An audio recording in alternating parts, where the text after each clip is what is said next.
बिस्मिल्लाहिर्रहमानिर्रहीम सल्ली वसल्लिम अला नबिय्यिना मुहम्मद। अस्सलामु अलैकुम वरहमतुल्लाह। एक अमेरिकन औरत, एक जापानी औरत और एक पाकिस्तानी औरत दरिया की सैर कर रही थी।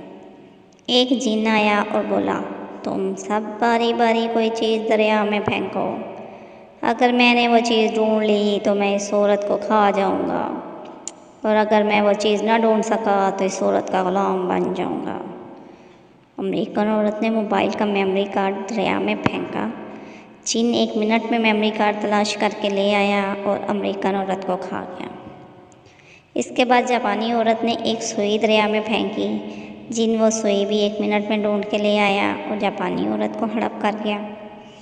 अब पाकिस्तानी औरत की बारी थी। मोहतरमा ने डिस्परिन की गोली दरिया में फेंकी। पूरे 5 घंटे तक पानी में घूमने के बाद भी जब जिन साहब नाकाम वापस आए तो पाकिस्तानी औरत ने जिन को कहा कि जल्दी करो, घर में तुम्हारे करने के बड़े काम पड़े हैं।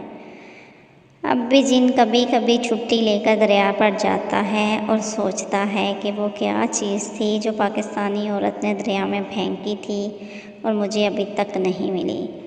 पाकिस्तानी ख़वातीन से पंगा लेने से गुरेज करें। मुस्कुराहट और मुस्कुराना सेहत के लिए बहुत ज़रूरी है। वज़ारत सेहत का पैगाम। अस्सलामु अलैकुम वरहमतुल्लाह।